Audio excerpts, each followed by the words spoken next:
Hey everyone, I'm Peter, your friendly English coach here on the English Growth. And I'm Sarah, excited to be back with another real-world English conversation.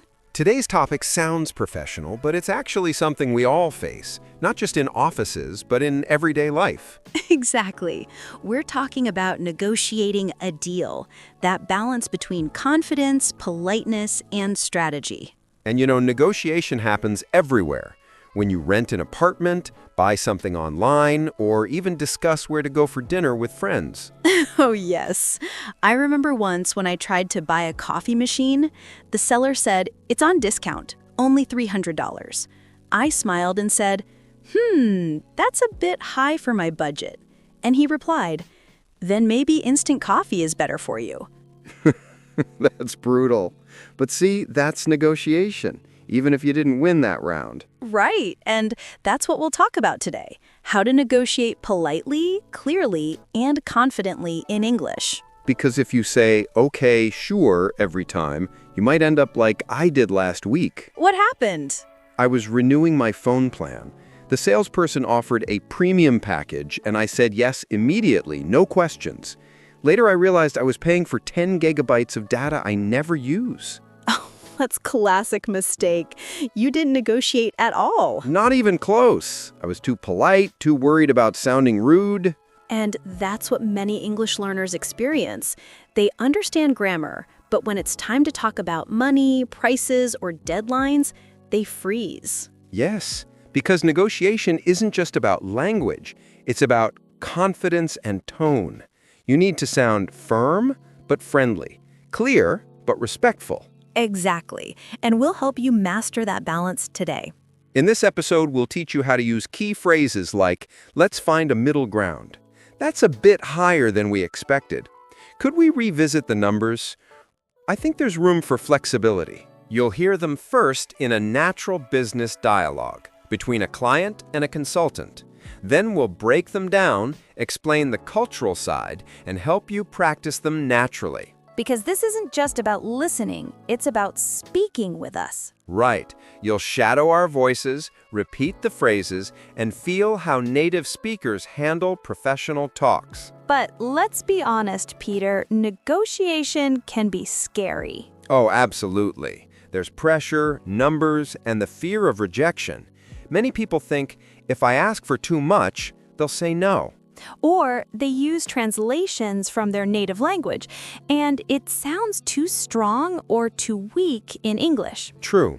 For instance, saying, "I want a discount," might sound harsh, but if you say, "Is there any flexibility on the price?" it feels polite, but still confident. That's the secret. Sounding professional, not pushy. Respectful, not submissive. Exactly. Because good negotiation isn't a fight, it's teamwork. Two people finding a solution that works for both. Well said. And that's why we call it a win-win situation. Both sides feel respected and satisfied. So in this episode, we'll explore the language of win-win negotiation. You'll learn how to start a deal discussion professionally, make a counteroffer politely, express disagreement without tension, and close a deal with confidence. And we'll also look at how negotiation styles change across cultures, because what's polite in one country might sound rude in another. Exactly. That's where cultural awareness becomes just as important as vocabulary. So if you've ever hesitated to say, "That doesn't work for us," or didn't know how to reject an offer politely, this episode will change that. You'll walk away with ready-to-use business English you can apply tomorrow in emails, meetings, or client calls. And remember, negotiation isn't about being the loudest person in the room. It's about being the calmest, clearest, and most prepared. That's your power. Confidence, clarity, and language, all working together. So, are you ready to master the art of polite negotiation in English? Let's do it. In the next part, we'll jump straight into a real negotiation dialogue, a client and a consultant trying to close a marketing deal. You'll hear how it sounds in natural English. Get ready to listen carefully, and later we'll break it all down together. Okay, Sarah, let's dive into our negotiation role play. I'll play the client, and you'll be the marketing consultant, all right? Deal. Let's set the scene. We're sitting in a small meeting room, coffee on the table, ready to discuss a social media campaign for your company. Perfect. All right, Sarah, thanks for coming in. I went through your proposal, really liked your ideas about video marketing, but the budget's a bit higher than what we expected. Thanks for the feedback, Peter. I completely understand. Could you tell me roughly what range you had in mind? We were thinking around $5,000 for the full campaign. Your quote was closer to $7,000. Got it. Well, the reason it's a bit higher is because it includes both video production and influencer outreach. Those two can really boost engagement. I see. But our management team is quite strict about sticking to the original budget. Maybe we can cut something to make it fit? That's possible. Let's see where we can adjust. If we focus more on short-form videos and reduce the influencer part, we could probably meet your budget cap. That sounds more manageable. So what would that cover? Concept, filming, and editing? Exactly. 3 short videos optimized for your social platforms with full editing and analytics reports. Okay, that's a good start. But the timeline, your proposal mentioned 6 weeks. We were hoping to launch in 4. 4 weeks would be tight, but not impossible. I could make that work if we finalize everything by this Friday. Friday works. So basically, less influencer content, shorter timeline, but still keeping quality. Exactly. I want to make sure you get the results you're paying for, even if we adjust the scope a bit. Fair enough. I like that approach. It feels collaborative, not just transactional. That's the goal. Negotiations shouldn't feel like a tug of war. It's about finding a win-win deal. True. You know, I've met some people who treat negotiation like a battle. They try to squeeze every cent out. And usually they lose more in the long run because good deals build trust, not tension. Exactly. I like that. Okay, one last question. If we go with this new version, could we get a small discount if we agree to a longer partnership? Absolutely. If we sign a 6-month contract, I can reduce the monthly fee by 10%. That's fair. You're flexible, and I appreciate that. And you're being open and clear about your limits. That makes it easier for both sides. You know what? I think we've got a deal. Let's confirm the details in writing later today. Sounds good. I'll send an updated proposal this afternoon with the new numbers and timeline. Great. Thanks, Sarah. Really appreciate your time and cooperation. My pleasure, Peter. Looking forward to working together. That was smooth. I liked how natural that felt. Polite, clear, but still firm. Exactly. We didn't use fancy business jargon, just everyday English that feels professional. And we used a lot of useful negotiation phrases without even realizing it, like budget cap, let's adjust the scope, win-win deal, timeline flexibility. Yes, and notice the tone. We never said, no, that's impossible. Instead, we said, that's possible, or let's see where we can adjust. Those small changes keep the tone positive. True. The rhythm matters. Instead of blocking the other person, you invite them to find a middle ground. Exactly. And we didn't argue, we explored options. That's the mindset of effective negotiation. So let's quickly highlight a few expressions that came up in that conversation. The budget's a bit higher than we expected. It's a polite way to express concern. Could you tell me roughly what range you had in mind? Invites the other side to speak first. Maybe we can cut something to make it fit. Shows flexibility. Let's see where we can adjust. Signals cooperation. If we sign a longer contract, I can reduce the monthly fee by 10%, offering a counter-proposal. Nicely done. All these phrases sound friendly, but still businesslike. Yeah, and that's the tone we want to master. Not cold, not overly polite, just confident and collaborative. That's what modern English negotiation sounds like, finding balance between being assertive and respectful. In the next part, we'll take these expressions one by one and explain how to use them in real situations, so you can sound just as natural. Perfect. Get ready, we're going to break down every phrase from this dialogue, and you'll see how small language choices can make a big difference in how professional you sound. All right, that role play gave us a lot of natural business expressions. Let's break them down so our listeners can really understand how to use them in real life. Perfect, because in negotiation, the right phrase at the right time can change everything. Let's start with one of the first ones we used. The budget's a bit higher than we expected. That's a polite way to say, it's too expensive. Instead of rejecting directly, you soften your tone with phrases like a bit higher or slightly above our range. Right, it sounds professional and diplomatic. Try this mini dialogue. A says, here's the quote, $7,000 for the project. And B says, that's a bit higher than we expected. Is there any room for adjustment? Beautifully said. That's exactly how a polite negotiation sounds. Next, we had, could you tell me roughly what range you had in mind? This one's great for getting the other side to reveal their number first. It means, what's your budget, but in a softer, more professional tone. Right, and the word roughly makes it sound casual, not like a demand for an exact figure. For example, could you tell me roughly what range you had in mind? P says, we're thinking between 4 and 5,000. That's a smart way to keep things open. No pressure, just discussion. Then we used, maybe we can cut something to make it fit. This one shows flexibility. It tells the client, we want to help you reach your budget, instead of just saying no. Exactly, and it builds trust. In negotiation, showing willingness to adjust helps both sides feel respected. Here's how it might sound. A says, this package is a bit over our budget. And B says, okay, maybe we can cut something to make it fit, perhaps reduce the number of videos. Great, and that naturally leads to another phrase. Let's see where we can adjust. This one's gold. It sounds cooperative, not defensive. You're saying, I'm open to change, let's work together. Exactly. Instead of saying, that's our final offer, you say, let's see where we can adjust. It keeps the conversation alive. And that's the goal, keeping communication open. Next, let's talk about budget cap. Yes, your budget cap means your maximum spending limit. It's the highest amount you can pay. For example, A, our budget cap is $5,000. B, got it. Let's work within that limit. Sounds very professional.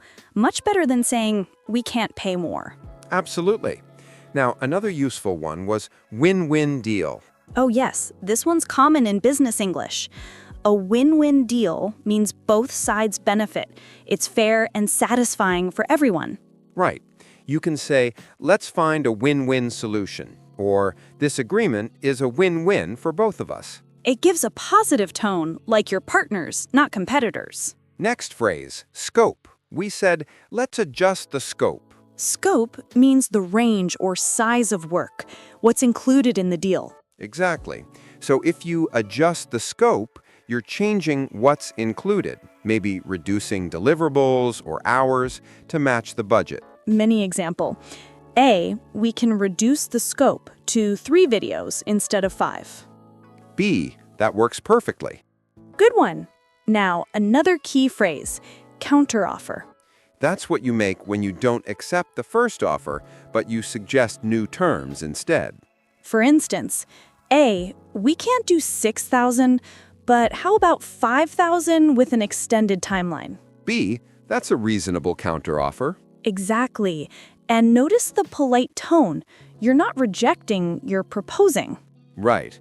Negotiation is about options, not opposition. Well said. Next, let's talk about timeline. The timeline means the schedule, or how long a project will take. Yes, and we used it when Peter said, we were hoping to launch in 4 weeks. That's a time-based negotiation. You can use it like this. Could we adjust the timeline a little? Or is there flexibility in the timeline? Both sound polite and professional. Another useful phrase is deliverables. Oh, yes. Deliverables are the things you promise to deliver in a project. In a design job, for example, deliverables might be logos, videos, or reports. Exactly. So you might say, we can include 2 more deliverables in the package. Or let's finalize the deliverables before signing.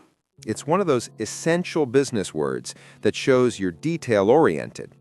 Now, we also used partnership and contract. Right, those two words carry the idea of long-term collaboration. When you say, if we sign a 6-month contract, it sounds professional and committed. And offering a better price for a long-term partnership is a clever strategy. It shows you're thinking beyond one deal. Exactly. That's where trust begins. Not in big words, but in professional tone and mutual respect. So to recap quickly, here are our key expressions from this section. The budget's a bit higher than we expected. Could you tell me roughly what range you had in mind? Maybe we can cut something to make it fit. Let's see where we can adjust. Budget cap, win-win deal, scope, counteroffer, timeline, deliverables. Perfect summary. And remember, these are not just vocabulary words, they're negotiation tools. The more natural you sound using them, the more confident and persuasive you'll be. Exactly. And in our next part, we'll explore the cultural side of negotiation, how these same phrases can mean different things in different countries. That's right. You'll see how tone, culture, and attitude can completely change the way a deal feels. Stay with us. We're just getting to the heart of business English. Now that we understand the key phrases, let's talk about something just as important: how negotiation sounds different around the world. Yes, because one sentence can feel polite in one country, but rude or weak in another. Cultural style completely changes the way negotiation works. Let's start with the US. In American business culture, people tend to be quite direct. They appreciate honesty and clarity. Exactly. You can say things like, "That's beyond our budget," or "Can we meet halfway?" And it won't sound rude. It actually shows confidence and efficiency. Right. The idea is time is money. People like getting to the point quickly, but they still value politeness, short, clear, and positive. Now, compare that to Japan. There, communication is usually more indirect. You might not hear a straight no. Instead, you'll hear something like, "That might be difficult," or "We'll consider it." True, and if you don't understand that subtle no, you might think they agreed when they actually didn't. Exactly. That's why cultural awareness is vital. In Japan or Korea, being too direct can seem aggressive. But in the US, being too soft might sound unsure. And then you have Europe, which is a mix. For example, Germans tend to value precision, facts, logic, and well-structured arguments. They respect confidence, but not exaggeration. Yes, while British people often prefer understatements. Instead of saying, "That's impossible," they might say, "That'd be a bit challenging." It's a softer way to say no. That's true. In British English, tone carries half the message. Interesting can mean no way. So it's not just about words, it's about tone, body language, and context. Exactly. Let's take one phrase. That's a bit higher than we expected. In the US, it sounds polite and straightforward. In Japan, it might still feel too direct. In Italy or Spain, you'd probably hear it with warm tone and hand gestures, friendly but clear. Yes, in Latin cultures, communication often includes more emotion and expression. They'll negotiate with energy, but also friendliness. And that emotional warmth helps build trust quickly. They want to know who they're dealing with before talking numbers. That's a big difference. In many Western settings, business comes first, relationship later. But in Asia or Latin America, relationship often comes first, then business. Exactly. If you jump straight to "let's talk price" without small talk, it might feel disrespectful. So a good rule is observe how formal or personal the situation feels. If they start with small talk, follow that rhythm. Let's talk about tone for a moment. Because even when using the right words, your voice can change everything. Absolutely. Saying, "That's too expensive," in a flat voice sounds harsh. But saying, "That's a bit higher than we expected," with a gentle tone sounds open. The trick is to keep your voice friendly but firm, not apologetic, not aggressive, balanced. And sometimes silence is part of negotiation too. Oh, yes. In many cultures, a few seconds of silence after a price is mentioned isn't awkward. It's strategy. Right. It gives both sides space to think. But for many learners, silence feels uncomfortable, so they rush to fill it. That's where deals often slip away. The person who can stay calm and quiet for a few seconds usually wins more space to negotiate. Another cultural note. In some countries, people prefer written agreements first. In others, they trust verbal commitment more. Yes, in the US, contracts and paperwork are essential. In India or the Middle East, a strong personal relationship can sometimes carry as much weight as a document. So, when you negotiate internationally, always research local customs. A phrase like, "let's put it in writing," might sound normal in one culture, but signal distrust in another. That's so true. And remember, politeness doesn't always mean saying please or sorry. Sometimes it's about how you frame your point. For example, instead of saying, "you're charging too much," you can say, "could we explore some cost-saving options?" Same message, softer tone, and it keeps cooperation alive. It's amazing how small language shifts build respect. Definitely. Let's list a few practical tone tips for better negotiation in English. 1. Use softeners. Words like a bit, slightly, perhaps, maybe. 2. Ask questions instead of making demands. 3. Keep sentences short and calm. 4. Acknowledge the other person's effort. I understand your point. 5. Always end on a positive note.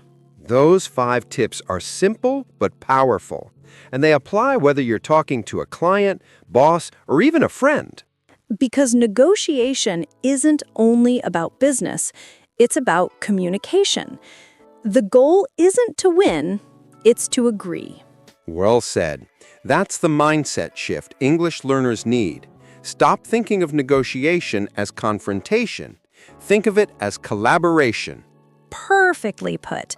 And in our next part, we'll take all these lessons and turn them into practice. Short, repeatable expressions that train your fluency. Real, practical, repeat after me phrases to help you sound natural and confident. So, stay tuned. It's time to train your speaking rhythm like a true negotiator. All right, now it's time to practice speaking. You've learned the vocabulary, the tone, and the cultural tips. Now let's train your mouth and mind to sound confident in real conversations. Yes, this is where you start building fluency, repeating short, powerful expressions until they sound natural. So, wherever you're listening, walking, driving, cooking, say these phrases out loud. Exactly. The goal is to feel the rhythm of professional English. Ready? Let's start with something simple. Repeat after me. Let's find a middle ground. Let's find a middle ground. That phrase means you're looking for a compromise. Not your way, not their way, but something in between. Great. Next one. That's a bit higher than we expected. Say it softly, but firmly. Polite, not emotional. Again, that's a bit higher than we expected. Perfect. It's professional, and it keeps the conversation open. Now, try this. Could we revisit the numbers? Could we revisit the numbers? That's a very diplomatic way to say, can we talk about the price again? Exactly. It shows teamwork, not conflict. Here's another one. I think there's room for flexibility. I think there's room for flexibility. That phrase is great when you want to suggest negotiation without pushing too hard. Now, one of my favorites. Let's work toward a win-win solution. Let's work toward a win-win solution. That one is pure business English gold. It shows you care about fairness and partnership. Let's go a bit deeper now. Practice these short responses. Ready? That sounds reasonable. That works for us. I understand your point. Could we adjust the timeline slightly? Let me check with my team. Nice. These are all soft control phrases. They help you stay in charge of the conversation without sounding dominant. Let's add some pushback phrases, ways to disagree politely. Repeat after me. I see your point, but our budget is fixed. I see your point, but our budget is fixed. Perfect balance of respect and firmness. Another one. I understand what you mean, though the numbers are still a bit high. I understand what you mean, though the numbers are still a bit high. Now that's how professionals disagree. Gently, but clearly. Exactly. It's not about saying no, it's about saying, let's rethink this. Now let's add closing phrases, the ones you use when the deal is almost done. Repeat after me. That sounds good. Let's confirm it in writing. That sounds good. Let's confirm it in writing. I'll send over the updated proposal this afternoon. I'll send over the updated proposal this afternoon. Looking forward to working together. Looking forward to working together. That's the perfect phrase to end any professional conversation. Friendly, optimistic, confident. Beautiful. Now let's mix it up. I'll play the client and you be the consultant. Listeners, repeat whichever role you want to shadow. All right, let's try. The price seems a little high. Let's see where we can adjust. Nice. Try another one. We'd like to launch in 4 weeks instead of 6. That's tight, but I'll see what I can do. Excellent. Here's another. Can we add 2 more deliverables? We can, but we'll need to revisit the budget. See how it flows? Each phrase keeps communication smooth. No argument, no tension. And that's what real negotiation sounds like. Calm, solution-focused, friendly. Let's do one more round of quick-fire practice. Listeners, repeat right after us. Could we find a compromise? Let's look at the options again. That's fair. I'll need a bit of time to review that. Can we agree on a smaller package for now? Absolutely. We can expand later if needed. Excellent. You're now learning to think in English when negotiating, not just translate. Yes. Notice how the language is always forward-looking. You're not blocking ideas, you're keeping the door open. And that's the secret of fluent English. Your tone invites cooperation. One last practice phrase. Repeat slowly. I'm confident we can make this work. I'm confident we can make this work. That's a perfect way to end any business discussion. Positive, encouraging, strong. Amazing! You've now got a full toolkit of natural negotiation expressions. And you've practiced them enough to feel the rhythm of business English, not just understand it. Coming up next, we'll help you use these phrases yourself in real situations. That's right.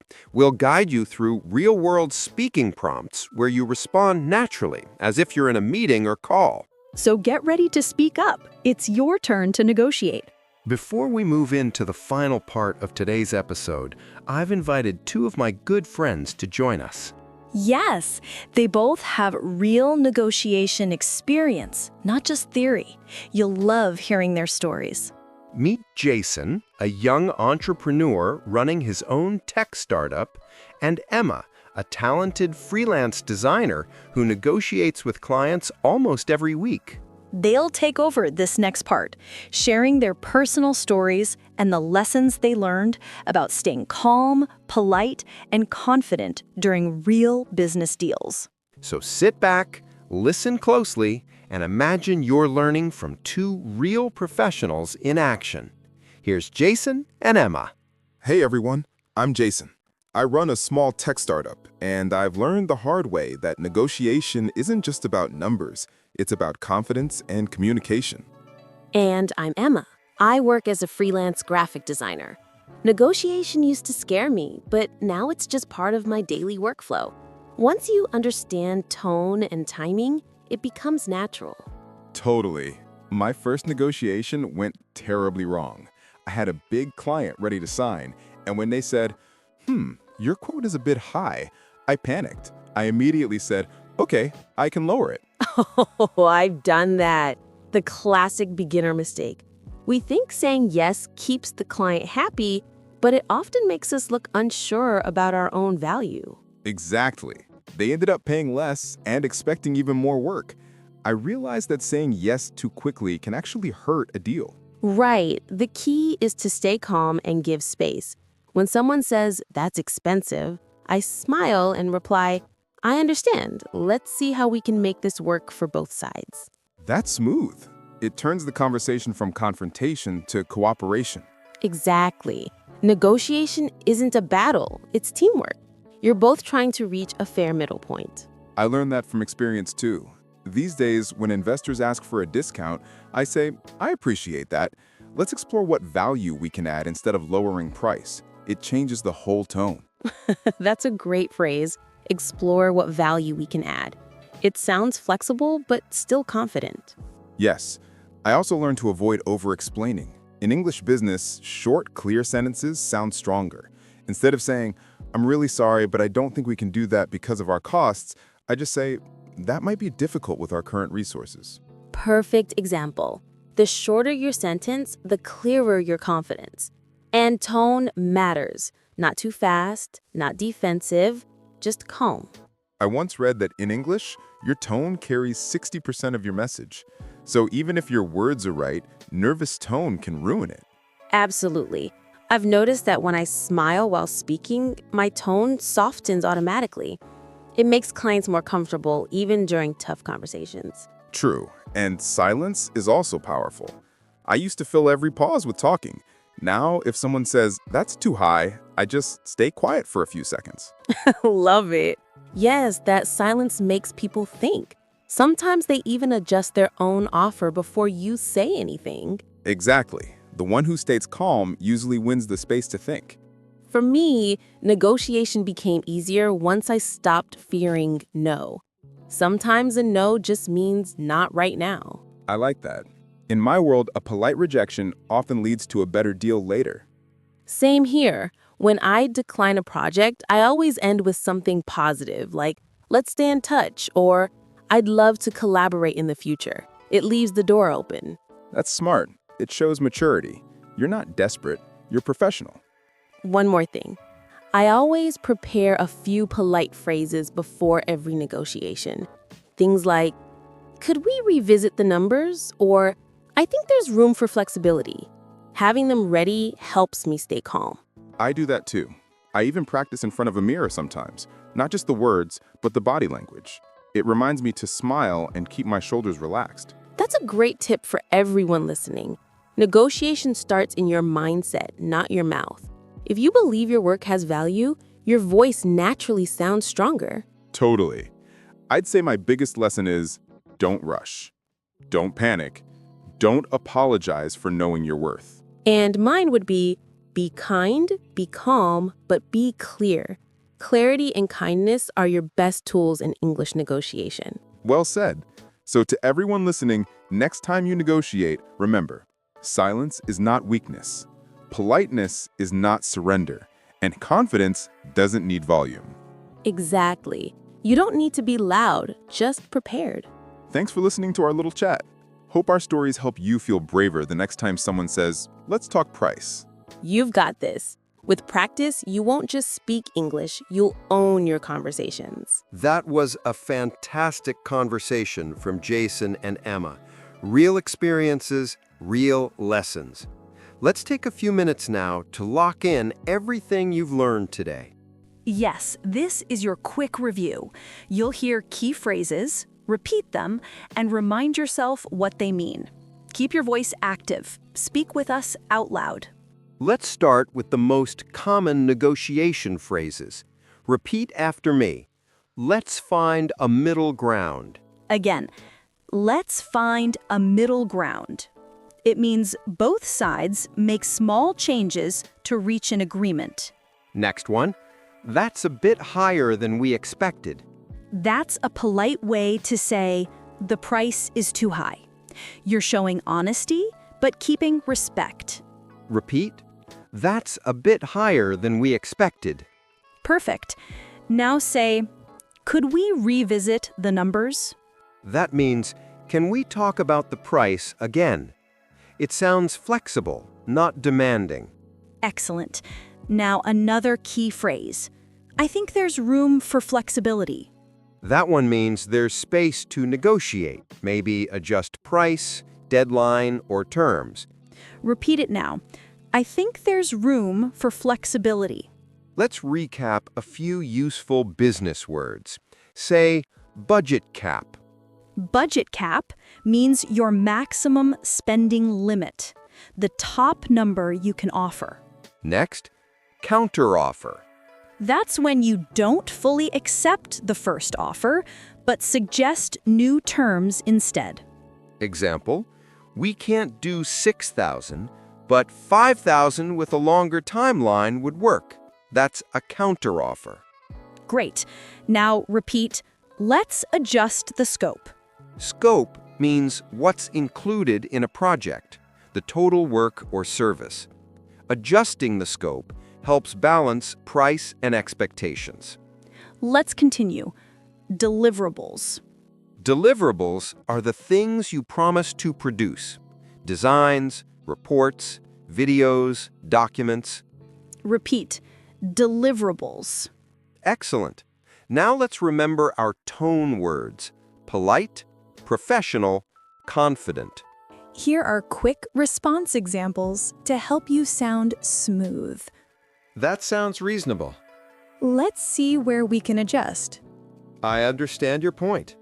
Could we revisit this later? Looking forward to working together. Great rhythm. Remember, short, polite sentences build confidence. Now let's practice tone awareness, how to sound firm but kind. When someone says, "That's too expensive," don't rush to defend yourself. Instead, smile and say, "I understand. Let's see how we can make it work." See how that keeps the door open? You're not rejecting or apologizing. You're cooperating. Another example, when your manager says, "We can't increase your salary now," you can respond, "I understand. Could we revisit this in a few months?" That one's perfect for workplace English. Polite persistence. Now, let's bring back Jason and Emma's best lessons. Jason said, "Silence is part of negotiation." Yes, don't fear short pauses. Silence shows confidence and gives people time to think. And Emma's golden rule: be kind, be calm, but be clear. That's the heart of business English. You don't need big words, just clear ones. Let's say that together. Be kind, be calm, but be clear. One more time. Be kind, be calm, but be clear. Beautiful. That could be your new negotiation mantra. All right, let's do a speed recap. I'll say the phrase and you say the meaning out loud. Ready? Budget cap. Maximum spending limit. Counteroffer. New proposal after rejecting the first. Scope. The amount of work or content included. Timeline. Schedule or project duration. Deliverables. The final items you must deliver. Win-win deal. Both sides benefit equally. Meet halfway. Compromise. Each side gives a little. Revisit the numbers. Review price or terms again. Excellent work. You've just reinforced the core vocabulary of professional negotiation. Now, as you listen back to this episode, focus on intonation, how your voice rises and falls naturally. It's a huge part of sounding confident. And try using these lines in small, everyday moments, even at a store or in casual talks. The more you use them, the faster they become part of your thinking. Because fluency isn't about memorizing. It's about feeling natural when you speak. Coming up next, we'll wrap up with one final section, a short motivational close to help you take these skills into real life. So, stay with us. Your English confidence is growing one deal, one phrase, and one conversation at a time. And that brings us to the end of today's episode. What a journey! From polite price talks to confident deal-making, you've now got a full toolkit for real-world negotiation English. Yes, and remember, negotiation isn't about arguing or fighting for your way. It's about understanding both sides, finding balance, and communicating with confidence. Exactly. Whether you're discussing salary, setting project terms, or talking with a client, English negotiation is a mix of clarity, calmness, and connection. Let's take a moment to reflect. At the start of this episode, you heard phrases like, "Let's find a middle ground," or "Could we revisit the numbers?" Maybe they sounded new then, but now, after all that practice, they probably feel natural. That's progress. Real fluency isn't about memorizing. It's about being able to use these expressions without fear. Yes, and confidence doesn't come from being perfect. It comes from being prepared. When you already know a few professional phrases, your brain relaxes. And when your brain relaxes, your English flows naturally. You stop translating, you start communicating. I love that. And you know, Peter, the stories from Jason and Emma really showed how important that mindset is. Absolutely. Jason taught us that silence can be powerful, and Emma reminded us to stay kind but clear. Right. Be kind, be calm, but be clear. That's not just for business. It's great advice for life. True, because negotiation happens everywhere, at work, at home, even with yourself sometimes. You're always finding balance, making decisions, and trying to understand others. So today's lesson goes beyond language. It's about emotional intelligence, too. The art of listening as much as speaking. Exactly. You can't negotiate well if you don't listen well. In English, good listeners make great communicators. And that's what the English growth is really about, helping you become not just fluent, but emotionally fluent. That's so well said. So let's leave our listeners with a quick challenge, a real-world task for this week. Here it is. Choose one small situation where you can use negotiation English. Maybe ask your boss for a small schedule adjustment, or discuss a better price at a store, or even plan dinner with friends, politely finding a middle ground. Perfect. Don't worry about sounding perfect. Focus on staying calm and using one or two phrases from this episode. Like, could we revisit this? Or, that's a bit higher than we expected. Or even, let's see where we can adjust. Exactly. One phrase, one real moment. That's how fluency grows. And after that, reflect. Ask yourself, how did I sound? Did I speak too fast? Did I stay polite? The more you reflect, the faster your English confidence builds. I love that. Think of this as language fitness. Each small negotiation is like a mini workout for your English muscles. That's right. And just like fitness, consistency matters more than intensity. A few minutes every day, shadowing, repeating, or speaking out loud makes a huge difference over time. And if you ever feel nervous, remember what Jason said. Don't rush, don't panic, don't apologize for your worth. That's powerful.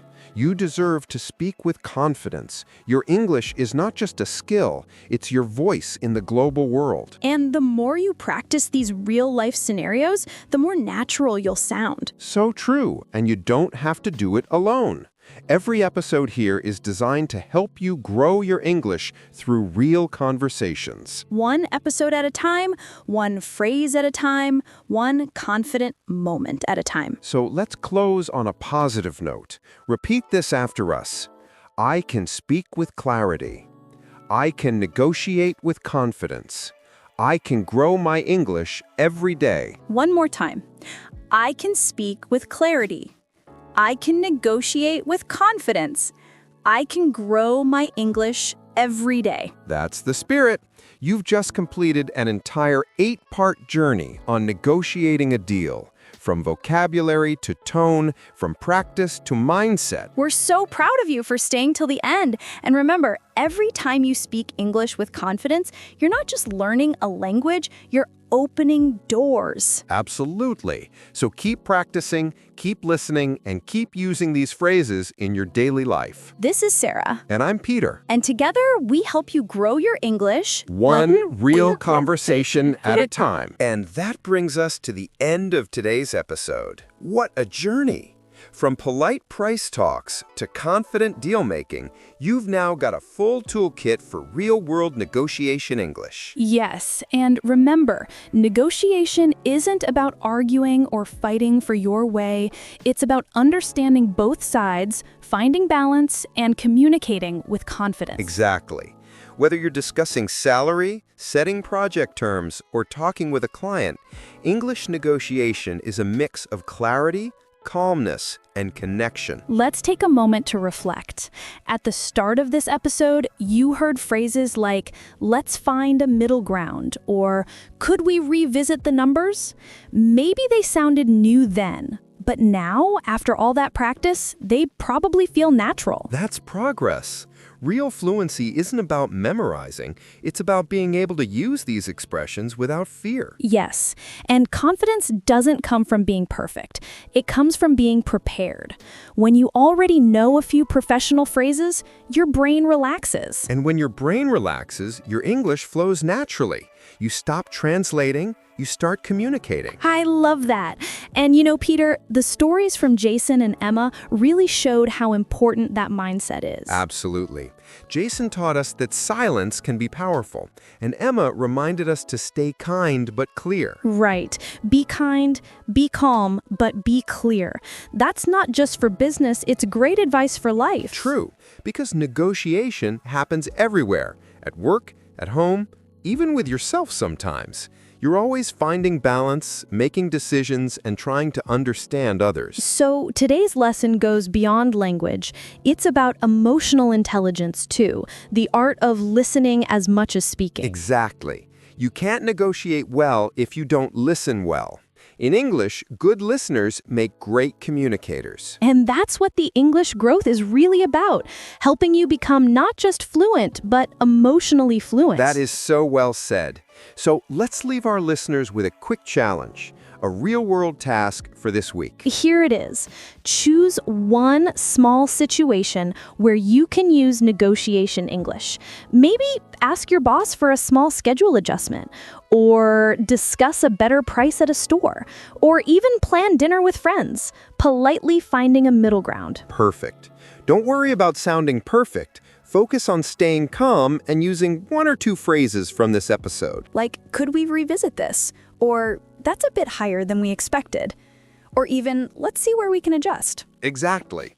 One phrase, one real moment. That's how fluency grows. And after that, reflect. Ask yourself, how did I sound? Did I speak too fast? Did I stay polite? The more you reflect, the faster your English confidence builds. I love that. Think of this as language fitness. Each small negotiation is like a mini workout for your English muscles. That's right, and just like fitness, consistency matters more than intensity. A few minutes every day, shadowing, repeating, or speaking out loud makes a huge difference over time. And if you ever feel nervous, remember what Jason said. Don't rush, don't panic, don't apologize for your worth. That's powerful. You deserve to speak with confidence. Your English is not just a skill, it's your voice in the global world. And the more you practice these real-life scenarios, the more natural you'll sound. So true, and you don't have to do it alone. Every episode here is designed to help you grow your English through real conversations. One episode at a time, one phrase at a time, one confident moment at a time. So let's close on a positive note. Repeat this after us. I can speak with clarity. I can negotiate with confidence. I can grow my English every day. One more time. I can speak with clarity. I can negotiate with confidence.